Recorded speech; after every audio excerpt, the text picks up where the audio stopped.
Before we call this meeting to order, I'd like to read a declaration by our governor. On March 13th, 2020, Governor Greg Abbott issued a declaration of emergency as a result of the COVID-19 virus outbreak. Subsequently, on March 16th, 2020, pursuant to the authority granted in the declaration, Governor Abbott temporarily suspended the application of certain provisions of the Open Meetings Act, Texas Government Code Chapter 551, in order to permit telephonic open meetings. This was an effort to mitigate the spread of the COVID-19 virus by avoiding large group meetings while still ensuring continued governmental operations and preserving transparency in the decision-making process. Pursuant to this authority, Tarrant County College District gave notice of its intent to conduct today's special meeting as a telephonic and video conference open meeting. 4 trustees will participate in person for this meeting: myself, Conrad Heed, Ms. Teresa Ayala, Mr. William Greenhill, and Mr. Kenneth Barr. Dr. Diane Patrick and Dr. Gwendolyn Morrison will participate via video conference or telephonically.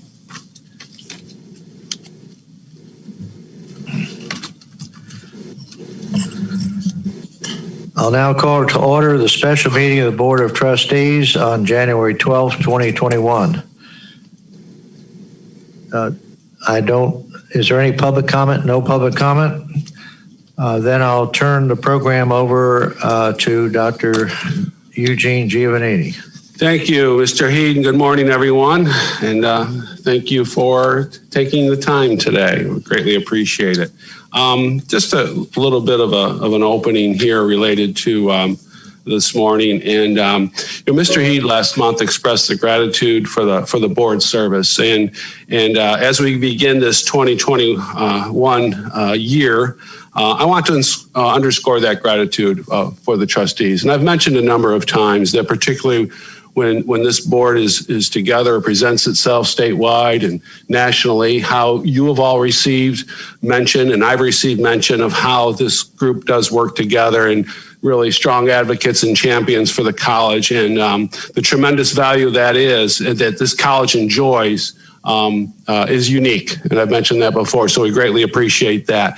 The last few months, we've had opportunities, I've mentioned, to pause for cause, if you will, related and reflect and re-examine some of the dialogue we've had related to our particular bond campaign, but overall in general.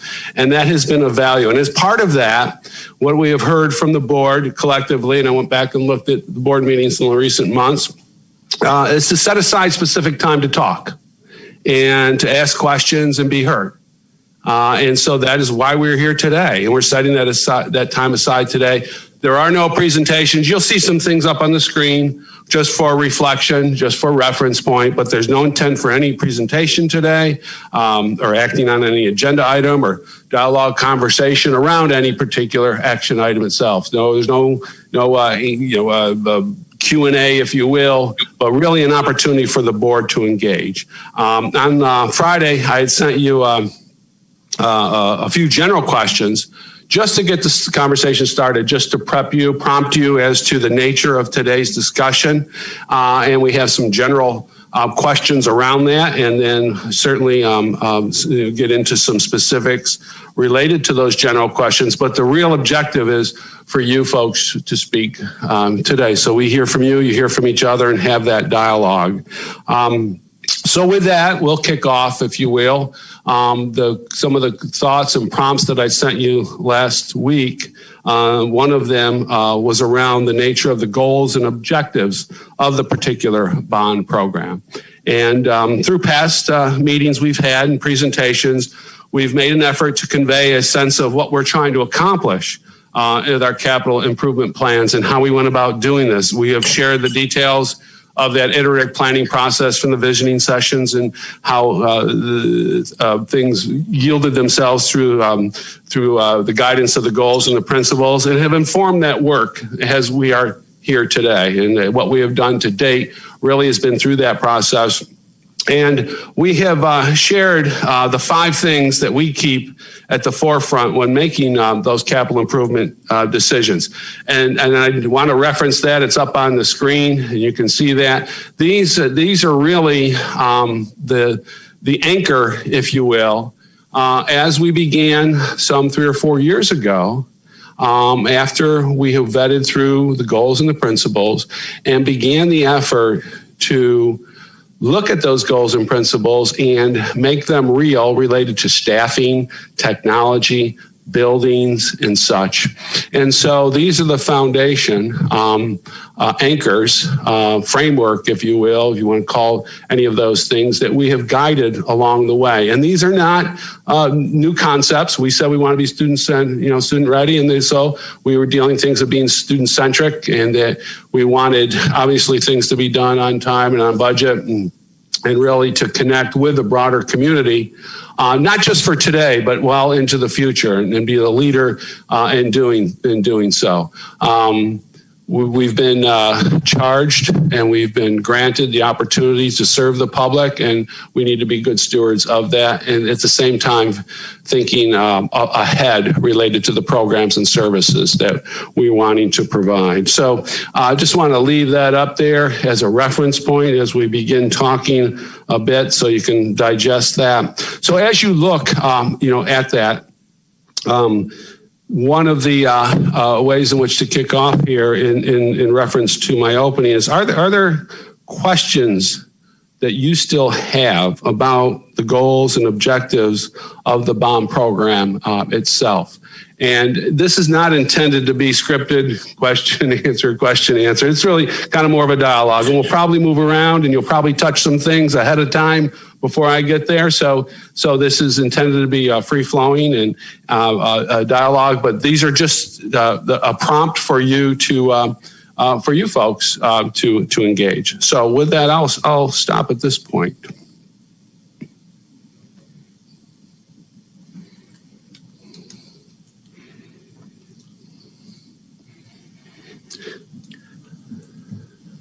Well, Mr. Chairman? Yes. Mr. President, good morning. How's everybody? Super. I am happy.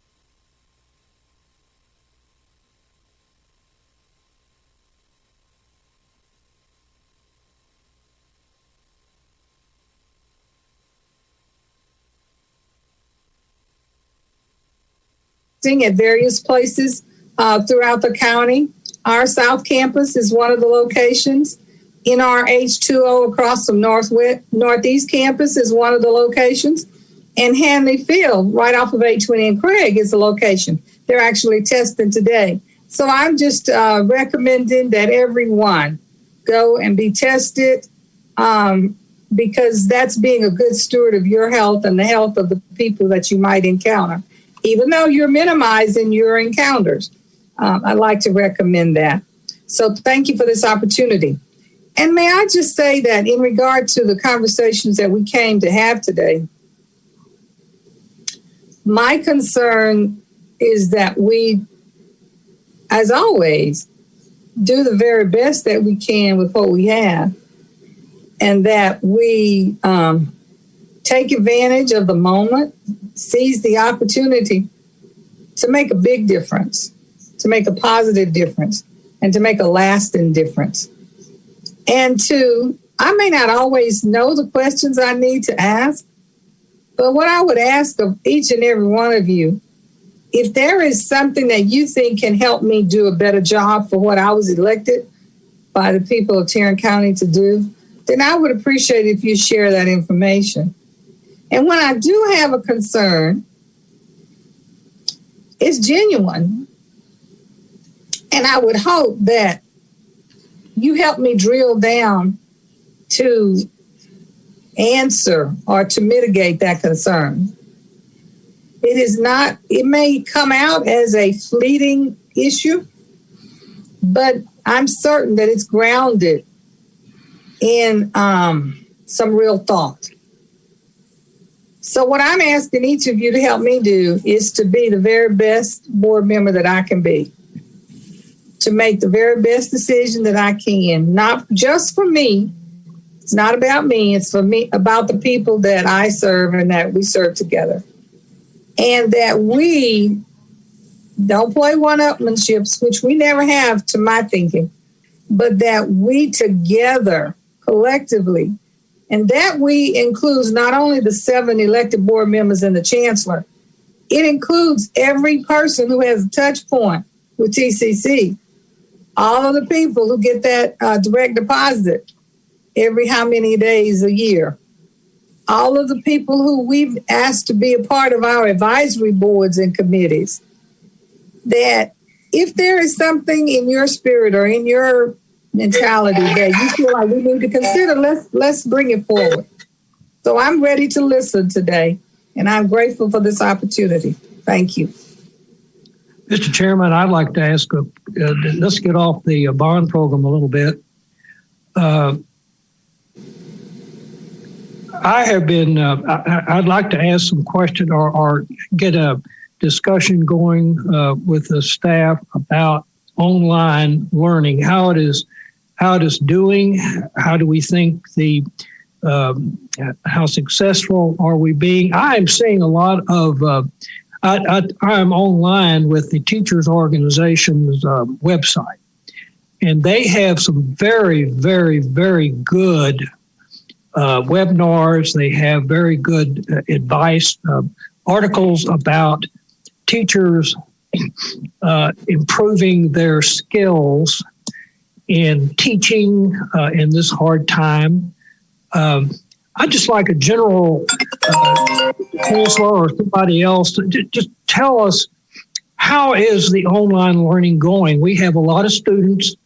I've heard a lot of stuff about online teaching is really kind of boring and, kind of people can cheat and all this stuff. I'm sure that's true everywhere. But how is the online learning going? How are we doing in this? So the comments I'll make are specific to us, but really you can generalize them throughout the entire country. Fortunately, the ills of it aren't as bad here as other places. So we're kind of fortunate in that way. But as I mentioned a month or so ago, related to the enrollment and the enrollment trends, specifically, enrollment has been hurt by the difficulty or the navigating of the financial aid process, and that's universal. Again, our enrollment was down a little over 5% for the fall. We were actually up in the summertime. So as far as enrollment goes, that would be the response. Related to the students' experience, what you had seen in recent weeks since the semester ended, is more failures across the country. And I'm not so sure what that is yet here. We've not analyzed that, but students have had obviously difficulty navigating. Some students have had difficulty navigating the new terrain. We have put out all the technology that we can and have. We have more, and so technology should not be an issue for students to receive. We have moved institutional CARES Act funding to student aid, and so all the students were covered that wanted to be covered with the aid. The extension of that up, and I'm not sure of the exact dates, but anyway, we can serve more students now than we could a month or so ago because the date was extended by the feds. Now, with the CARES Act, parameters, with a second act coming, we don't know what that is, but likely there'll be aid there very similar for our students. Related to faculty, the items that you're speaking of related to professional development and growth statewide are available to our faculty. We do things as well within the institution through our Center for Teaching and Learning. And not just for faculty, but for staff as well, in terms of the engagement of students to respond, if you will, to their particular needs related to navigating classes or navigating the enrollment process. Okay. As a follow-up, I think all of us have met with Kristen, the new development person with the foundation as well. How do you think that that is going. Is there any update or is this any update on what's going on with the foundation? Any plans that you can tell us about? I know that, So Kristen's been with us a few months. Her first charge is to get out and meet people, including, first of all, foundation board members and governing board members. And I think she's done all of that to date, to the best of my knowledge. She's beginning to assess not only just the staff, but where we are related to different initiatives. And so there's still very much a feeling out process with that, with an understanding of where we need to go process-wise, and a lot of that is yet to come, certainly, to determine the strategy. And there are various strategies that would need to be employed to run a successful development advancement office. It's not a 1, 2, 3 step. It's a matter of a few months here and a few there. There will be wins along the way, but it's a longer process, and hopefully it'll culminate with some form of major campaign of first understanding what we have, what the community has. A formal feasibility study would need to happen. This is all within in coming months. That feasibility study will tell us exactly what the capacity is for the foundation and where that capacity may be in order to raise awareness, not only awareness, but raise funds. The other benefit, as I mentioned before, is now with Shannon Bryant on board and the Corporate Services Economic Development Department staffed up, and they are moving, they are getting work as we speak. She's making a significant presentation up at Alliance to the Alliance and Hillwood Partners. The synergy and the leveraging between those two offices is alive and well. And I'm very pleased with that between Kristen and Shannon, as well as our efforts in marketing. All of those need to have some form of synergy, if you will, because they're related. The corporations that we serve should be philanthropic targets, if you will. The marketing helps create the awareness for what we do, not only in corporate services, but within the foundation itself and the linking of that. So I think what you're going to find as we move forward, which would be different for this institution, is the leveraging points of those types of operations. We didn't serve corporate community in a formal, structured way that we are right now. So that's Shannon's?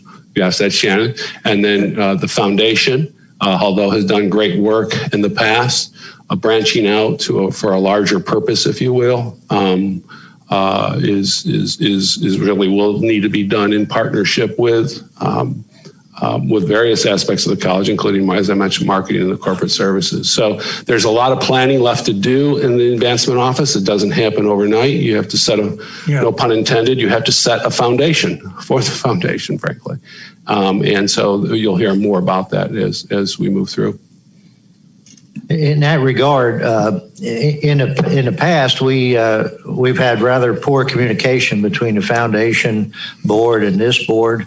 With the changes in leadership, how are you planning on increasing that communication so we know more about what they're doing and they know more about what the college is doing and what this board is doing and so forth? I know that several of their board members have expressed that request and need. Well, I think the answer is in your question. In fact, what is the expectation? If the foundation is in essence here to serve the needs of the college need to be known and articulated, planned for, obviously, and in part that's some of what we're doing here today.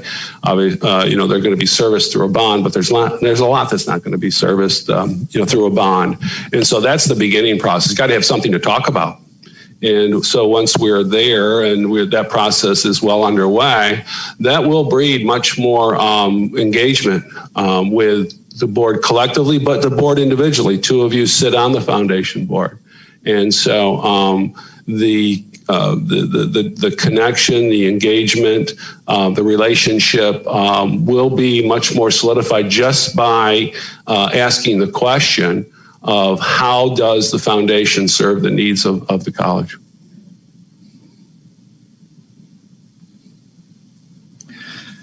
The elephant in the room is what other information do we need?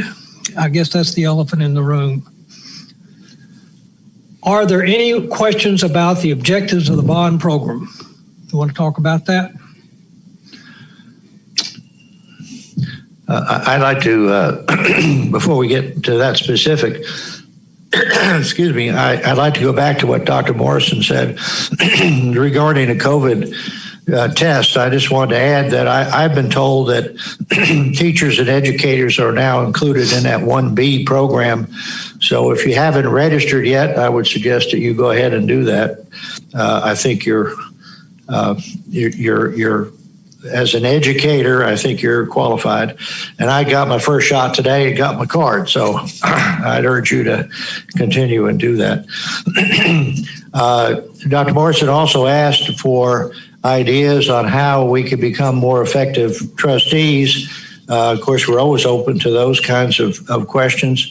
I want to remind everybody that we have a notice that was sent out by our national organization, ACCT, about the new book, a revised book, Trusteeship in Community Colleges, a Guide for Effective Governance. Now, just take a minute or two to read what they suggest for trustees. The first item is effective trustees consistently look to the future of their college and prepare for it. They asked who the students of the future will and should be and how today's decisions will affect them. They explore what they want their communities to look like far down the road. They encourage the board to support innovation and thoughtful risk-taking by the college leadership and staff. They should be willing to seek input from many different and diverse sources, knowing that this will help them make better decisions. And lastly, they are willing to debate issues in public so that community members and college staff can understand and contribute to their discussions. So I submit that for your consideration. And we probably ought to get copies of this new book, revised second edition book. Mr. President, go ahead. I appreciate this meeting and the Chancellor and everyone participating in it. And I commend the Chancellor for reaching out to the members of the board beginning last Friday. I had what I think was a very productive conversation yesterday afternoon for about 45 minutes. I appreciated that very much.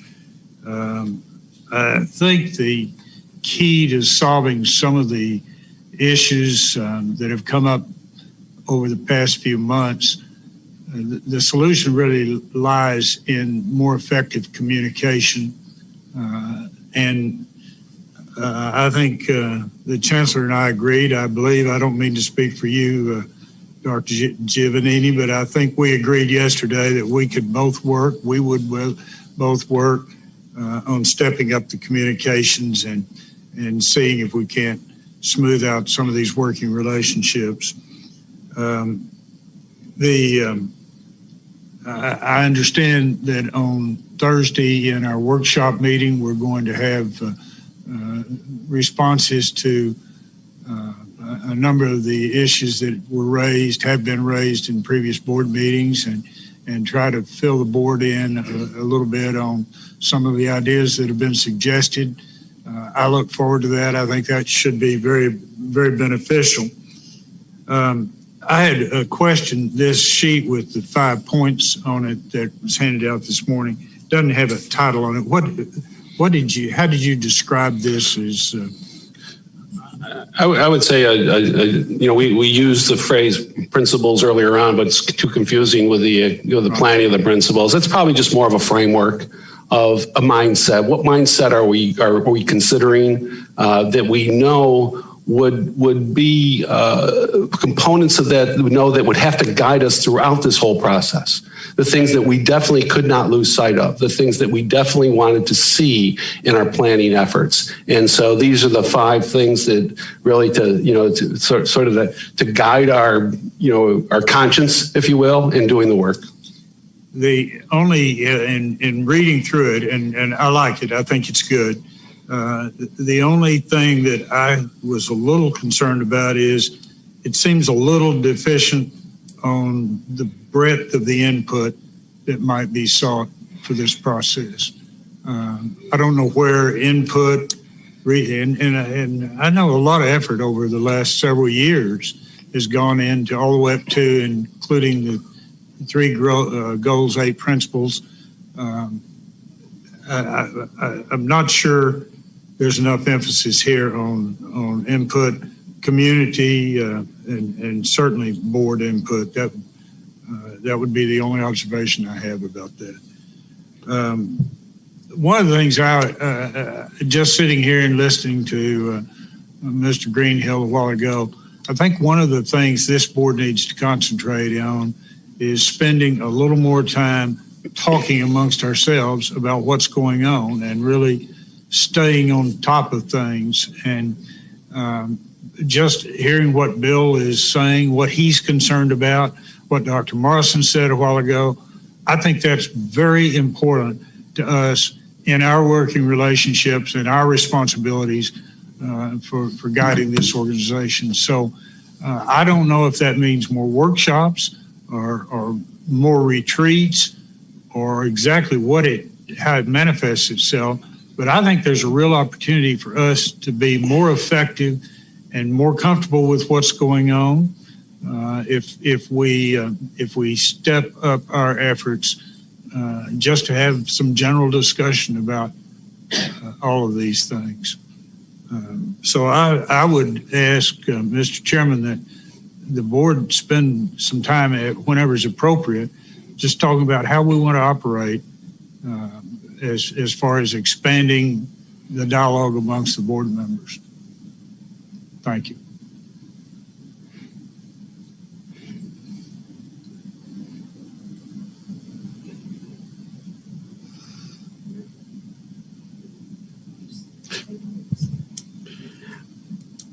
As we, the first item again was really about the goals and objectives of the bond. Maybe I'd ask one more specific question along those lines, and that really is around the area of input, and both from other information and data that you may need, but specific under the context of the education and job training perspective. Obviously, we're here to serve as a primary objective as an institution. So, any dialogue, questions about what we're trying to accomplish in the capital improvement program as it relates to education and training, our core offering here. And so, before we leave this part of it, I want to ensure that you have an opportunity to, from that perspective, to offer any thoughts that you may have.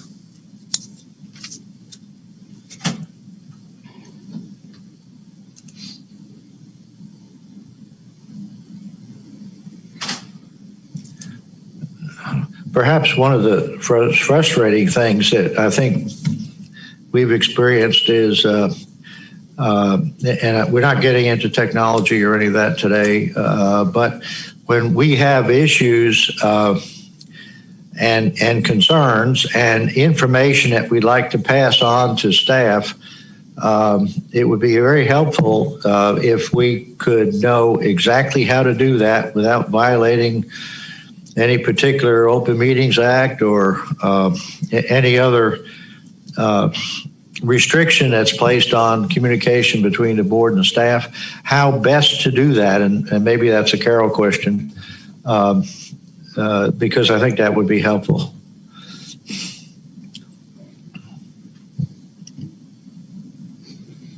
Mr. Heed, I have a comment. Yes, to your point,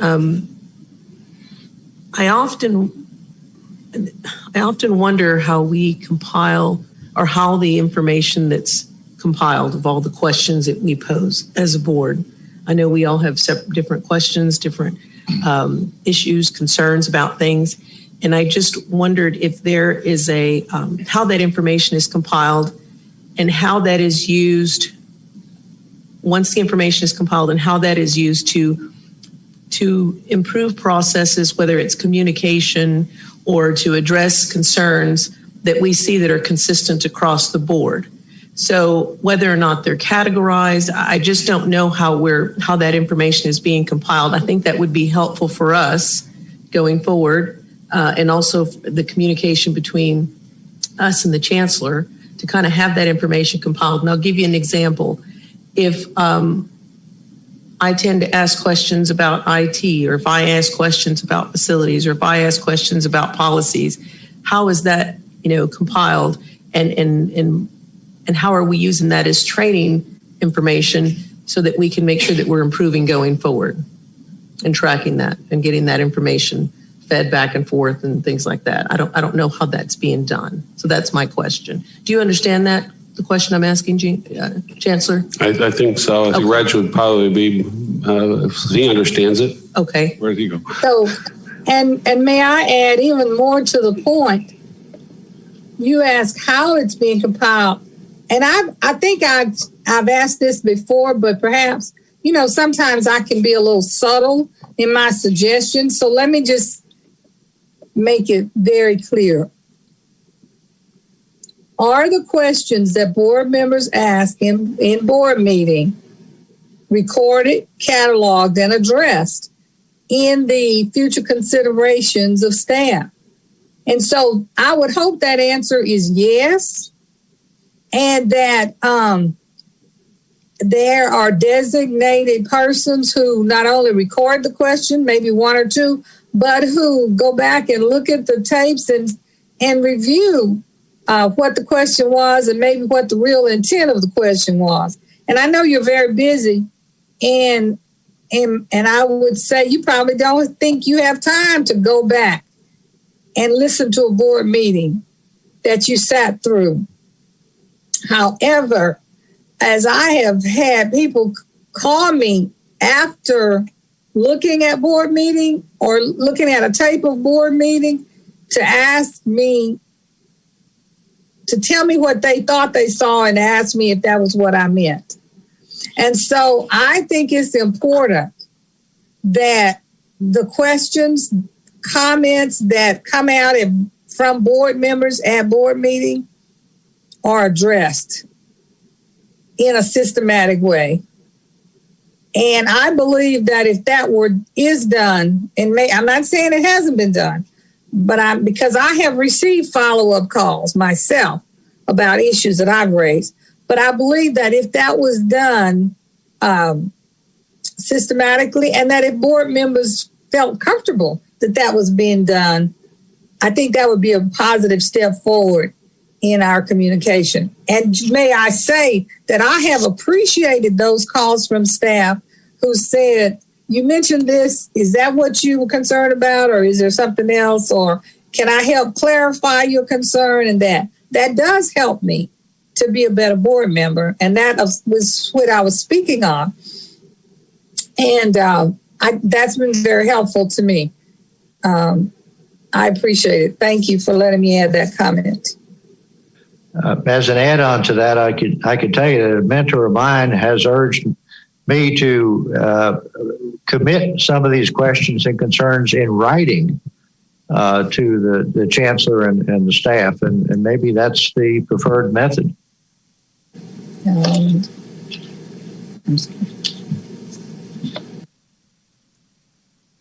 Mr. Heath, to yours and Dr. Morrison's comments, I think that we're seeing a little bit of a common theme, and what I'd like to see in addition to that is that maybe we do categorize these and say, we're seeing consistent questions around communications, or we're seeing consistent questions around student progress or student success. We're seeing and how we are compiling those and using that to strategize and how we need to move forward, right? Whether it's communication, student success, things like that.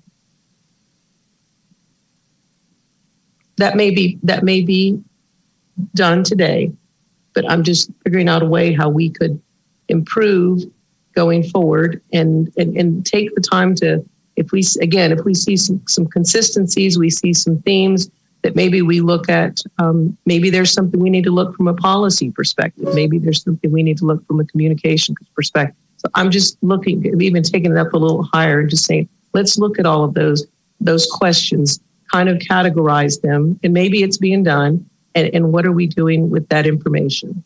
That's my question, I guess. And Mr. President, may I add something before I forget? We focus on student success, but may I remind you, we can't have student success without teacher success. And so I hope that we will use the opportunity and the challenges that the chancellor mentioned about increased failures, et cetera, to address teacher success and to even inventory every individual person who's teaching, regardless of their level, what they think they need to be a bit more successful in their teaching. That is to get more students being successful in their classes and to see how we can help that. To be very intentional about encouraging and ensuring and insisting that our teachers are successful. And let me just say it again, you can't have successful teachers without successful students. So I don't care how great a teacher thinks he is, if all of his classes or 40, 60, 70% of his classes either fail or drop out, he's not a successful teacher. And so I would like to add that as an area of concern because I think it's very important. We cannot forget that we have to appreciate, anoint, appoint, embody our teachers with the equipment, the mental equipment, the attention, the support that they need to respond to the needs of the students. Thank you.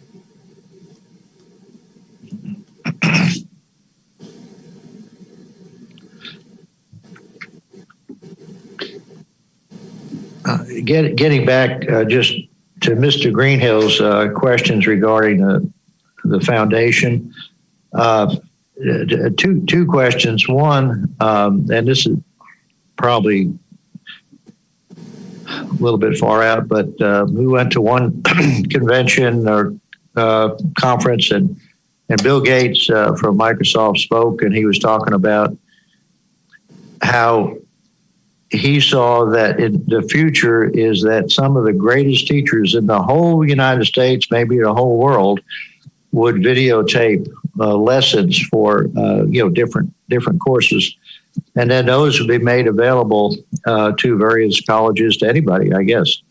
Has there been any thought to possibly looking at those kinds of things to add to maybe our curriculum? I know that would have to be passed by the our legislators or coordinating board, et cetera, et cetera.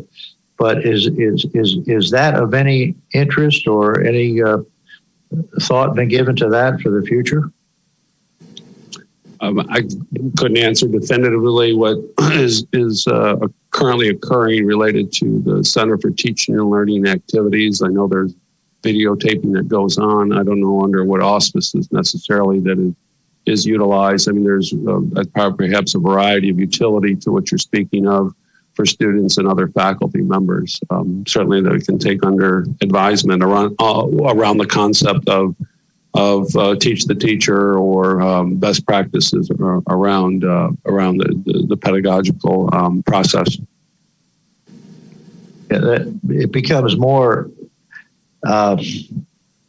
I guess, of interest because we're doing so much online teaching at this point. Other things related to the foundation, I think Bill asked, what do we need to know about the foundation?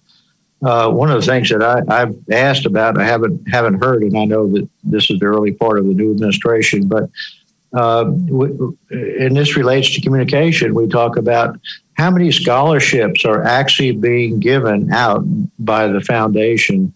And I know that in the past that's included some of the financial aid packages.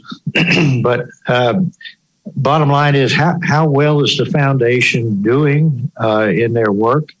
in relating to scholarships. What are our expenses related to maintaining the foundation? And what measures of success are being developed so that we can all understand how the improvements are being made and measure that and know about that. I think that's something this board would like to know, because we don't know all that much about the foundation's basic information.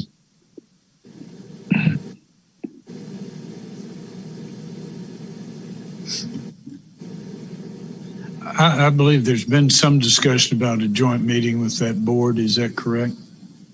Yes. Do you know when that will be? No, I do not offhand. I would think if we could do that in the next couple of months, it'd be beneficial. Yeah, if that's been scheduled, we'll get it out to you. If it hasn't been, we'll certainly draw attention to it. Another, this is a totally different subject, but something that we need to think about, each one of us, is the session of our legislature is now in session because of the virus. Our usual planning of having a gathering with our delegation and to advocate for what the TACC and the CATT have put as priorities for our ask.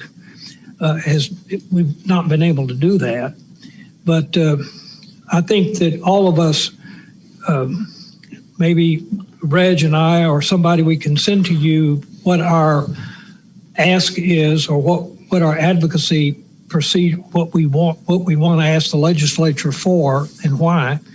And maybe each one of us could contact a legislator that we know to advocate, or we can somehow do a groupie. But I think we need to think about that. The budget is going to be very, very tight this year. And usually we have a very coordinated advocacy program, but it's been kind of on, right now there's a lot of uncertainty as to who's going to be leading what in the legislature. But maybe we can think about somehow getting our own little advocacy thing going on, either individually or a groupie, who knows whom. Cabriglione is a good friend of yours. Chris Turner is used to be, or maybe still, the head of the House. No. Okay. Well, anyway. That's a loss too. Oh, well, that's a loss too. Yeah. Okay. But anyway, we've all got some connections. And if we could do some connecting either with each other or, and I think I can send to you, or Reg can, the ask, and I think there's going to be a webinar by the CATT as to what's going on, or maybe I can set something up with Dustin, who is with the TACC, to explain what's going on. But time is going to run out. We're not going to be able to have a college day this year to go personally to meet with the legislators, as far as I know. So that's just a suggestion that we kind of coordinate things and get the ball rolling. Okay. Would you like to be appointed to that committee? Nope. No, I'll help out, of course. No, Yeah. I just think we need to somehow, Reg, I'll appoint you. We obviously know that we should have contacted our legislators prior to this. Oh, absolutely. And we did. Yeah, we did. And you might give us some advice as how best we can do that at this point going forward. Yeah. Because I'd be certainly willing to be part of that. Oh, yeah. And, okay. And Diane Patrick is on the legislative committee, but I'm not sure of the CATT, but things have been kind of put on stop, as you know. Okie dokie. Gene, that means you too. Thank you.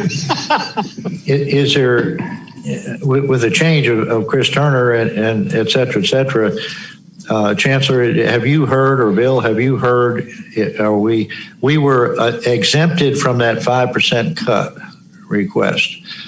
Is there any danger that might be rescinded?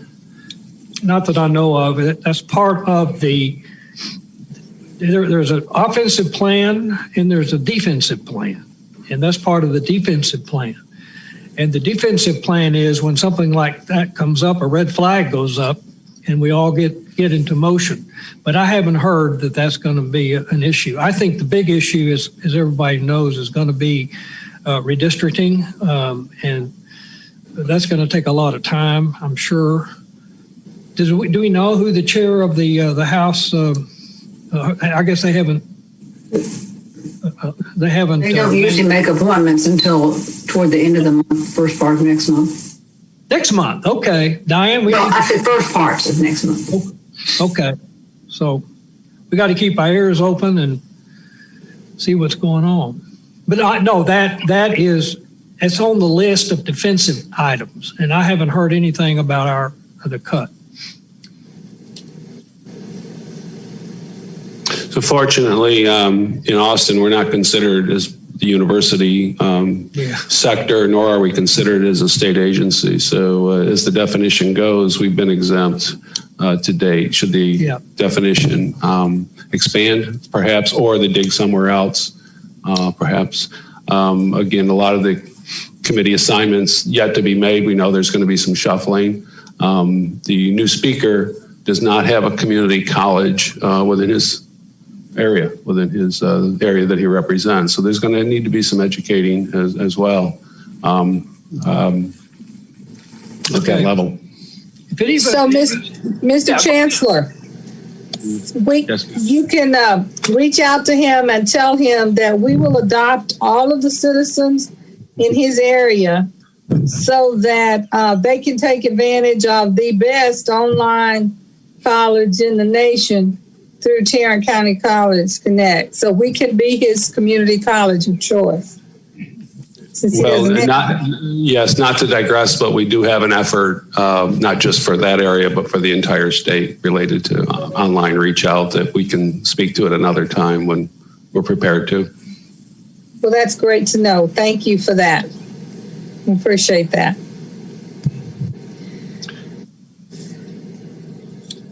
So a few minutes back was a mention related to information and materials that you do receive. And so if we can venture into that particular area and really wanting to get, let me set the stage, if you will, as to what we believe we currently provide and if there needed to be any adjustments to that information. So we have heard a number of times related to needing comprehensive information and about the progress and the activity of the bond program. So let me just summarize, if you will, where we are with that, what you have seen to date, and then get into any other changes that you might like to see. But specifically, we've created a monthly summary of the historical board items. And you have a copy of that, and those really speak to the bond program, and it's the pay-as-you-go. And you can see up on the screen, I know you've seen it before, and I'm not going to read it to you. This is just drawing reference to this is something that you are receiving each month by bucket, by project, and such, that a history of what's happened, what's on the docket for this month, and what might come up in the future. So I'm just drawing as a reference point that this is something that you are receiving monthly and will continue to receive as a reference point.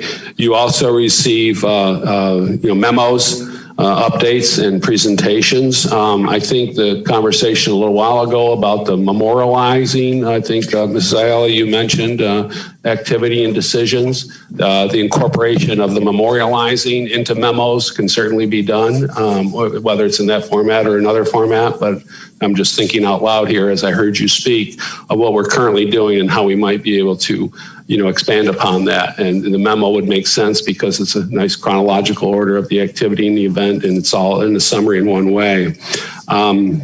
When we need to bring certain professionals in and we depend upon their subject matter expertise, we've done that as well. And then lastly, I just want to call reference to, you've heard us talk a little bit about the website related to the bond, and we showed kind of a shell before, but specifically, I just want to draw your attention to the information that will be on the website. The screen, we need a different screen up there that speaks to the bullets of the website, but let me just say that that is under development. It will be completed near the end of the month. You will receive training, if you will, related to the website and how to navigate that, hopefully around the 21st of the month or so. But these are the components that will be intended to be in the website. And it really speaks to, not just the itemization, but progress as well. So you'd be able to go to each of the 4 buckets, the Northwest, the Southeast, the mechanical, electrical, plumbing, and then the 3 GAP bucket. There'll be a dashboard there that will reflect the spending in the bond in that particular bucket, as well as by particular item within that. There'll be information related to vendors wishing to bid on the available work. So this will be a utility, a tool to the community in a broad way, but specifically to the industry. And we'll also have information on the MWB certification and opportunity and other events, outreach events related to becoming knowledgeable and participating. Again, we hope to have the mock-up done and complete by the next week, I guess, or 2 weeks, 21st, and we expect to go live by the end of January. But we'll certainly notify you of that and the training that'll be available for board members. So I do want to note that this information will be enhanced and expanded as the project list grows and the schedules are fine-tuned over time. So it's not stagnant in any way. It will be very real time, if you will, and for one location for all to go at. So given the items that we provide for you related to memos and the visitors that we have and the spreadsheets related to the bond program and the pay-as-you-go. Are there other methods or instruments that you would help us better convey what really is big picture here? And some of it in a summary way, depending upon what utility you go to here, whether it's this spreadsheet, whether it's the website. Certainly there's a lot more detail in the spreadsheet here than there would be on the website itself. So really open for any dialogue you may want to have related to other methods, other instruments to better convey what's going on and what's happening and what's coming up. So this information on the website would be available to our constituents and the public? Yes. Okay. Sounds good.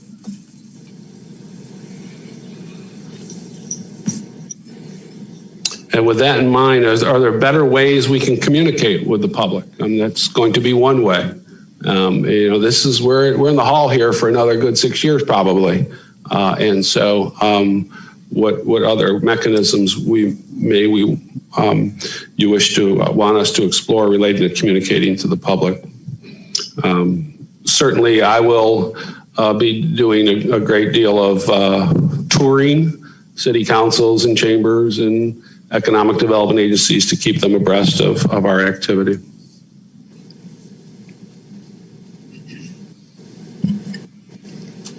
Thank you, Mr. President. May I make a comment? Yes. Thank you, Chancellor. And let me just add one other teacher comment. In all of the providing of information, it's always a good idea to check for understanding. I understand that you have great respect for the mental acuity and intelligence of your board members. It's just a good idea to just verified that the message you thought you were communicating is a message received. And that I think will help a lot. I appreciate that when I have various staff members to, just ask me, is that what you wanted? Are you clear? Do you, because if a person doesn't receive a clear understanding, they can't communicate that clearly, or I can't communicate that clearly. So checking for understanding is just one of those little tiny techniques to remember. So thank you, Chancellor. Thank you, staff. Thank you, fellow board members. I don't mind you asking me if what you thought I said was what I intended to say either. That's okay for us to clarify each other's questions so that we all understand. And I hope we can do it as we always have, with respect and dignity, but it's certainly okay to clarify. So thank you. May I ask a question that's totally off the subject? Mr. President? Say that again, please. May I ask a question that breaches another subject? Go ahead. Mr. Chancellor, in view of the climate in the greater world, could you just speak to the attention that you and our staff are giving to the safety and security of all of our buildings, facilities, people, etc.? I'm not sure if I can give anything of specific related to plan in response to activities within the country the last week or so. I think it was shared with you a message that I had delivered to each individual's employee's home that spoke to the time and really more of going through what we have all gone through in the last year and how it impacts us individually, collectively, as a community, as a society, and as an organization, and to draw reference to that and support and understanding of that. Hopefully that message in part will touch on or really transcend, if you will, some of the activity that's happened within the last week. But so that's in general in nature, and I really wouldn't have anything more specific than that to speak of security of facilities given the very recency of the events that have taken place. Well, let me just say that I appreciate the fact that our police force has been very protective of all of our facilities, and that's a great commitment. And I value that, and I value their work, and I value the adherence to the role of keeping everybody safe and secure and keeping our facilities safe and secure. So thank you.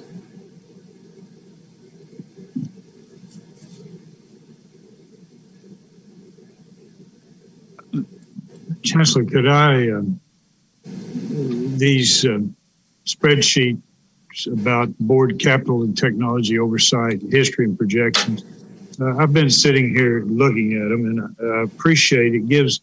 I think this does give us a little clearer perspective. When we get the dashboard type thing, is it going to show a little more where we're headed in each of these buckets? If I understand your question is, are we going to be projecting out what's coming next? Yeah. Well, what's the path forward? This is mostly history. Yeah, mostly it is history. We could certainly, as we get deeper into the program, do more projections here for you, I believe, because there'll be more to project. Okay. And just thinking a little bit out loud now, but it would only make sense that as we mature into the program itself, and we're really, not there yet. We're still in design and beginning to, from a construction document perspective. But my guess would be that we would likely have more to project in here. And if we do, we'll show it, certainly. I think that'd be helpful. We've got the 4 buckets that are part of the bond program. And then we've got the pay-as-you-go capital projects. That's sort of the 5th bucket. And based on this, information technology is a 6th bucket, really. It's outside just... We tried to convey the bond in buckets, the bond activity in buckets. So whatever bond dollars are being spent, we categorized in those 4 buckets. The pay-as-you-go is not bond money. There's technology that's in the bond, and it would be in those buckets. But then there's technology outside of the bond. And that's the other two. The other two that you see really aren't bond funded. The one is obviously the pay-as-you-go. Right. And the other is technology that's not bond funded. The technology that is bond funded is in the first 4 buckets. Okay. Well, I think the effort to clarify for the board the buckets and the package and the pieces and where we've been in each one and where we're headed, I think that's very, very helpful. Okay. I think certainly we can do it by the project schedule. I mean, that will guide us.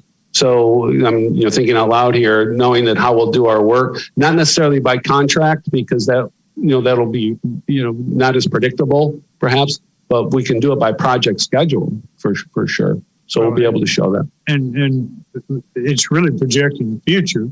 Yeah. So any dates in the future are going to be soft dates. I mean, but having an idea whether that's going to happen in 2022 or 2023 could be very, very helpful. And we will have that in the project schedule. And we already do to a certain detail. But as time goes on, the detail will become much more refined. Well, I'm sure a lot of that exists. And to the degree that the board can be made abreast of that, I think it would help us appreciate what's coming down the pike and so forth. Sure.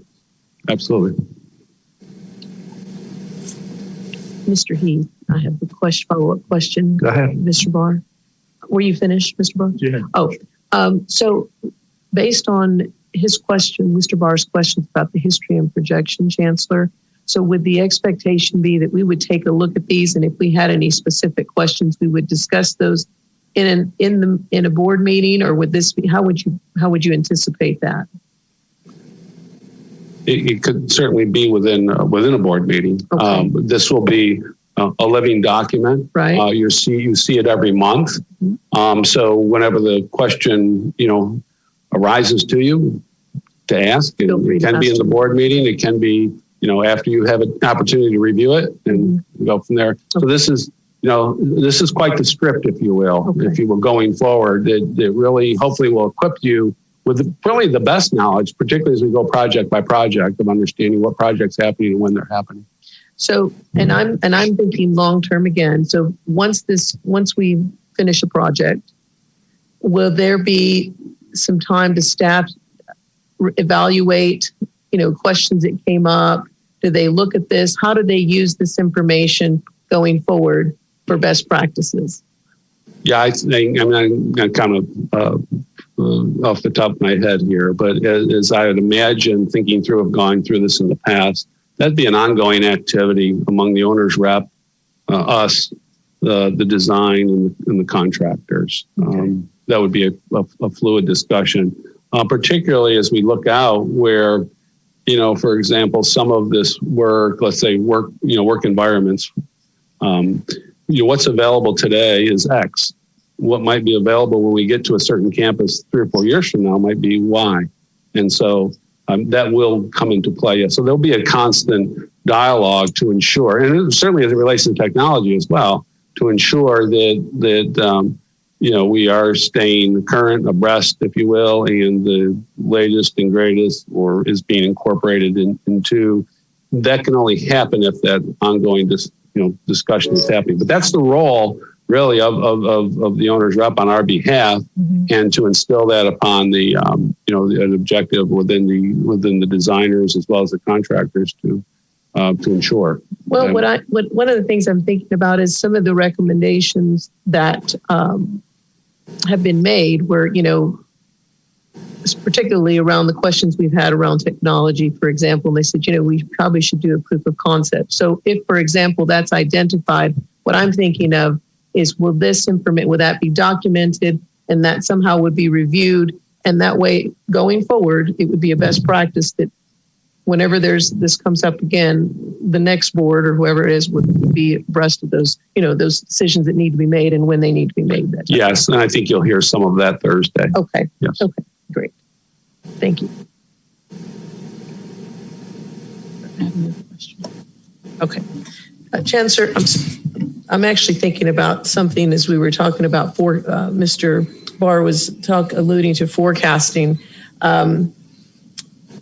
With the census information that's going to be coming out later this year, will we be informed of what that impact is going to be, what the processes will have to maybe review as a result of that? Because I know there's going to be some redistricting that's whether here in the city and the state. And so I just wanted to know at what point we'll be looking at that. Yes, we will. And we'll need the same guidance from the city as well as the ISDs in doing so, because their response in some way will impact our response. Okay. Thank you. And will our districts change? Are we subject to change as well? Yeah. We have an attorney here. We have two attorneys here that can answer that. Oh, we did it several years ago, and I remember at the time I had about 300,000 too many people in my district, so it shifted a little bit. No, it was just it's a little process, and you look at the districts, and we can have our comments, and if you want the school, you can have it. No, not really, but anyway, there's a little process there. Yes, redistricting. It's not who makes the ultimate decision? Huh? Who makes that decision? The legislature? We do. We do. Yeah. I think somebody makes it. I remember Gwen asking some questions about her district and so forth, and I don't remember who drew the lines, but it's. Mr. President, if I might speak you hire to that. a firm. That's right. You hire a firm. That's right. Yeah. Okay. If I might speak to that for a minute. At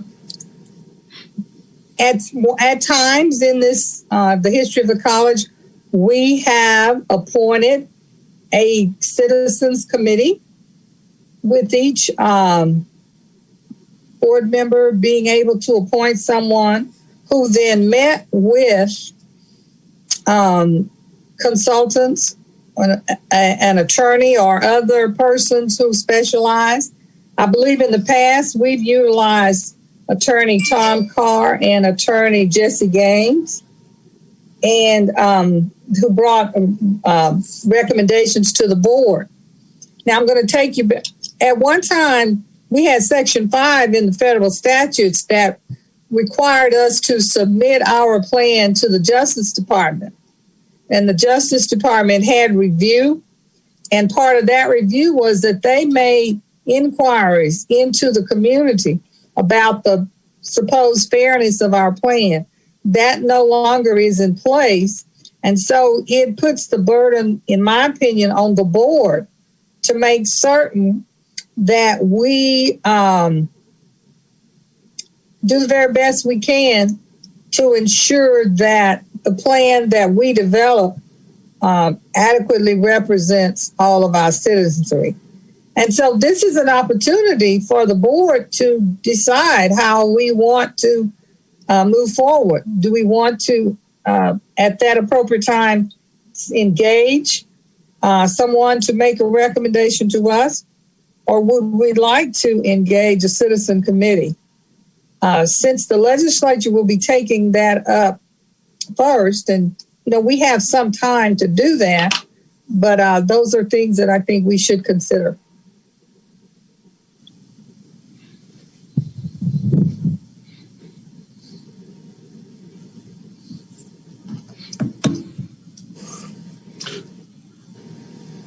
So before we move on, I want to give just one more shout out if there are any other thoughts related to how we might best be able to equip you to acknowledge our activity with your constituents, the public, any adjustments that you'd like to see and what we currently are doing or any additions related to the information and materials that we're providing you. So if there's any other thoughts on that before we move on. Just a thought. When I'm with a group of people and they ask me about it, I have to think a little bit about it. Of course, there's so much information out there. Maybe a small elevation piece with bullets on it on what we're in certain periods of time of where we are. I mean, what I'm saying is we're going to the northwest campus, and I know that we're going to be doing 4 or 5 buildings, but just maybe a few bullet points. This is how much we're doing, so I can kind of look at it and memorize it. And I don't know, that's sometimes an elevator speech helps. So I don't know. Yeah. I'm sorry. Go ahead. So in addition to the things that we've already discussed, there will be a new piece of information for you. When we do the quarterly bond update itself, at that time, we will provide you a 1-pager. Okay. Okay. So at least every quarter, you're going to have a 1-pager of the latest of what is happening. Okay, good. And that's your cheat sheet, if you will, and reference point to highlight any key takeaways that from that quarterly update. Okay. So we'll try to give you enough information to make it meaningful, but not too much that it's just overwhelming. So you will be being provided that 1-pager each quarter. And we can certainly, provide concise documentation in the interim for any particular item that you may want information on specifically.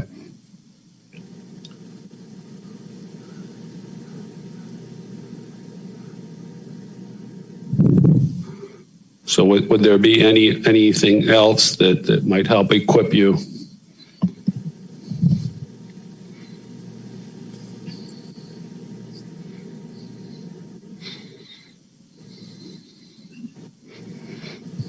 Will there be any videos? I don't know that any of us have been asked to make a presentation on, where we are or where we're going. That's normally in your area, but are there any videos that might be available? Is it relates in general or specific? I mean, when you originally started mentioning that, I thought maybe you meant like we have that camera that that shows the building from day one to completion, and you can show the iterative process of it or how it came to be. Those are kinds of things. I don't know if we've committed to any of those things or not, but certainly that's a consideration. If you're speaking of that, the process and the progress that are being made on the buildings and how we might show those.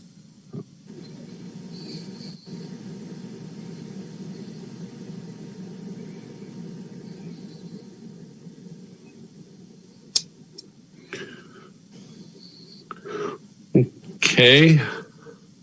Let me close then with just one other item, and hopefully it'll one which we'll be doing a lot of. And I've when I was in Maricopa, we had a $951 million bond over 10 years. A lot of money. It bought a lot more back then than perhaps it does now. So in that work. I can draw reference to that work and what we have here. And we are uniquely positioned. We're going to be able to do some really good things and interesting things. And one of the things that I want to draw reference to is that we will have a lot to celebrate and to be proud of, especially during this time. So as we progress, we will look forward to celebrating the different milestones and support the achievement of the successes of this campaign. So with that said, at this time, does anyone have any thoughts related to, public open houses, other celebrations we should consider as projects come on to completion, or how we might leverage the completion of our projects?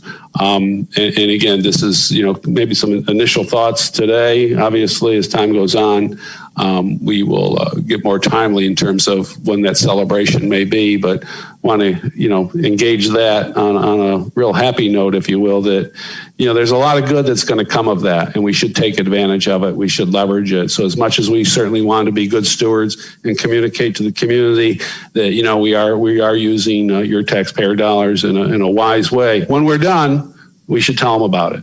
And so with that, I'll stop. Any thoughts that you might have there? Mr. President, those comments bring two things to mind. Number one, when we were looking at those first 5 points, it specified campuses. And so we have other facilities other than our campuses. And in some way, we need to reference that in that number two. The other thing is there are other entities, governing entities, that dip from the same taxpayer pockets that we do. And I'm thinking, and this came up in my neighborhood association meeting, that we need to be collaborating with other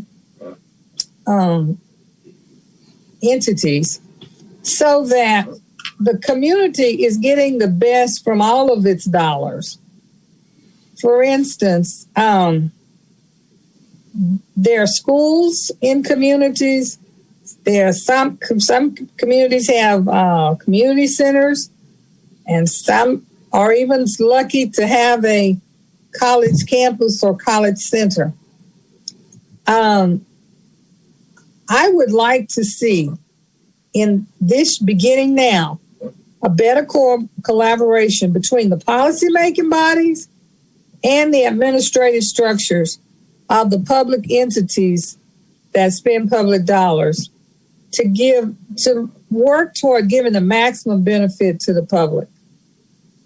An issue came up about building a natatorium or a water center. And the point was made that, well, that would be too expensive for one agency to do.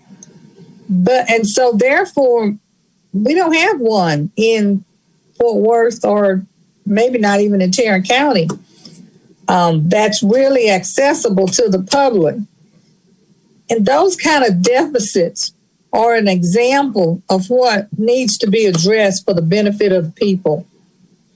And so I'm going to put the challenge to the chancellor, who's already doing a lot of outreach, not only to the decision-making boards, but to the other superintendents and as chief administrative officers of these entities, including the city managers.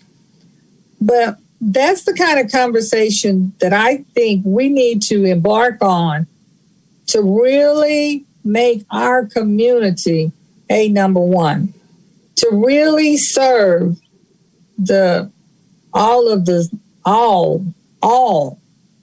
the citizens, such that they have the benefit of the maximum opportunities for growth, for personal development, and for achievement. That, to me, is the new thinking, the forward thinking that we need to move us all forward. And we want the college to be a great part of that. And, I think it was in the 50s, there was a song that came out of a retreat in California. It was called Let There Be Peace on Earth and Let It Begin With Me. And so let me paraphrase that a minute. Let there be peace, but progress, provision, and let it begin with us. So that those big issues that can make a huge difference in the community are available to the people. If you had to tell someone today where they could go to just do a shoot around of basketball goals, would you know where to send them? Would there be a spot in your neighborhood that they could go, even an outdoor facility, or where they could go where there was an open tennis court that they could go and play even in this weather, or where there was an open track that they could go and walk around in this weather without having to jump over a fence or something? Those are the kinds of questions that need to be answered for our community. And, everybody wants to stay in their own lane. Well, the whole highway is our lane. And then the woods, the forest, because what do? We make new ways. And that's what our challenge is. That is what is in front of us. And so when we finish spending this $825 million, we don't need to have just impacted our facilities, but we need to have encouraged other people to partner with us so that the money they're spending, because there are 4 major bond issues in our county right now, that the money's being spent. And I doubt if anybody sat down and looked at all of them together. So that's something that's really in my mind and in my spirit that I know needs to happen. Thank you.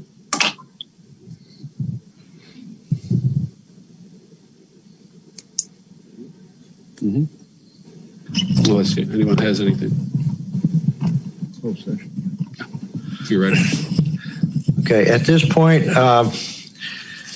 this board will have a closed session. The board will conduct a closed meeting in order to discuss matters permitted by the following sections of Chapter 551 of the Texas Government Code. A, consultation with attorney. A1 is legal issues related to appointment/special election of District 5 trustee. And or B, deliberations regarding real property. And or C, deliberations on personnel matters. And or D, deliberations on security devices or security audits. The board may reconvene in open session and act on any item listed on the executive session agenda in accordance with Chapter 551 of the Texas Government Code. And we'll now take a 5-6 minute break.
That was Kenneth Barr.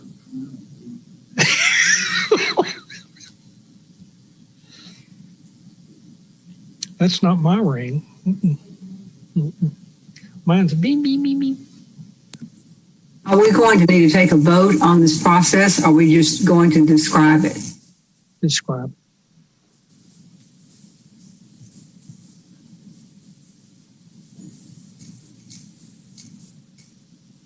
So we don't need a motion to approve?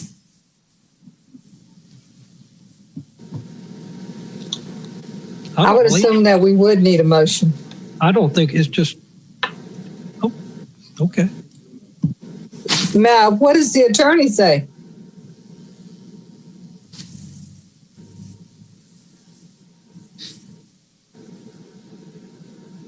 If we don't do a motion, we could come Thursday and you guys could change your minds. The only thing that's being done today is a solicitation of the public for applications. So you're not actually you are not actually taking.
We will now reconvene the open portion of the special meeting of the Board of Trustees of January 12th, 2021. And I would like to read a statement. The board announces a vacancy on the Tarrant County College District Board of Trustees in District 5 and invites the residents of District 5 who are interested in serving as a trustee for District 5 on this board to submit a resume to Reginald Gates at reginald.gates@tccd.edu on or before noon, January 21st, 2021. This appointment is for an interim period of January 21st, 2021 through May 1st of 2021. The board intends to review all submissions and interview in closed session all applicants at their regular meeting of the Board of Trustees at 6 p.m. on January 21st, 2021. Applicants will be asked to make a personal statement at that meeting, not to exceed 3 minutes in length. The board intends to vote on the interim appointment at that meeting. Please note that persons wanting to serve for the balance of the District 5 trustees' unexpired term through May 2023 will need to file for election prior to February 12th, 2021, and thereafter stand for election on May 1st, 2021. Further information is available from Mr. Gates on the at the email address previously referenced. I'll now entertain a motion.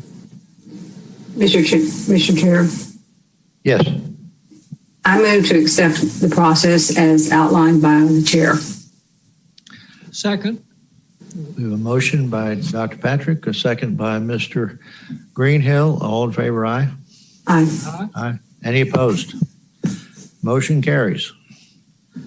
If there are no further business items, then we are adjourned.